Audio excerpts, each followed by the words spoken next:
Ladies and gentlemen, the Porsche Mint Green R32 is officially dead. And I don't mean that it was destroyed, but I sold it. So it's basically the same thing because it's dead to me. I don't care what's going on with that car. I'm sure it's fine. But hopefully the new owner's enjoying it if he didn't already get rid of it. It is pretty sad to think about the fact I sold the Skyline because I'd actually owned that car since 2015. So we were going on 10 years with the car, and 9 years of it was painted the Porsche Mint Green color that everyone knows it for.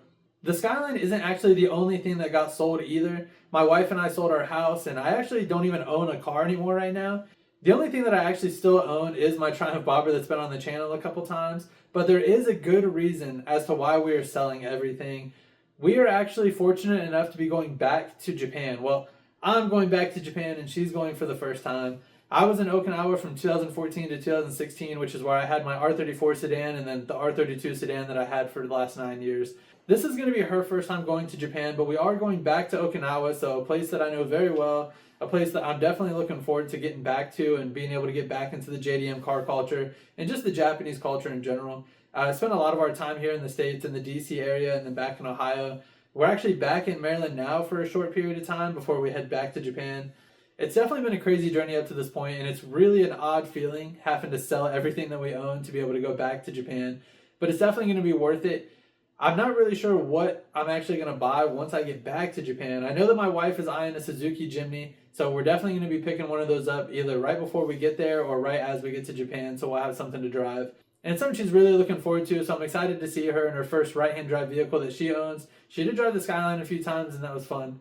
Now for the channel, it's been kind of rough because not owning anything and the weather here in Maryland starting to get cold, I can't do motorcycle content. So we are going to pivot a little bit because one of the things that I've always been into for a long time is sim racing.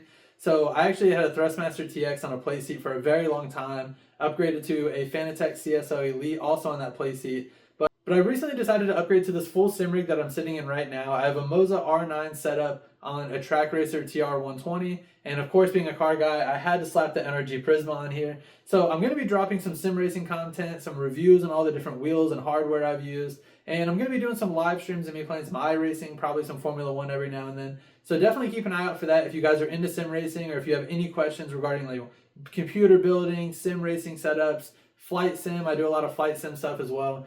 So if you guys have any questions or any videos you guys want to see about that, let me know. If there's anything you guys want to know about going to Japan or going back to Japan or anything car related with that, definitely feel free to ask any questions or DM me. In the meantime, I hope you guys are enjoying the sim racing content that I'm going to be uploading, and I definitely look forward to making some videos once we get back to Japan for you guys. But until the next one, I'll be seeing you.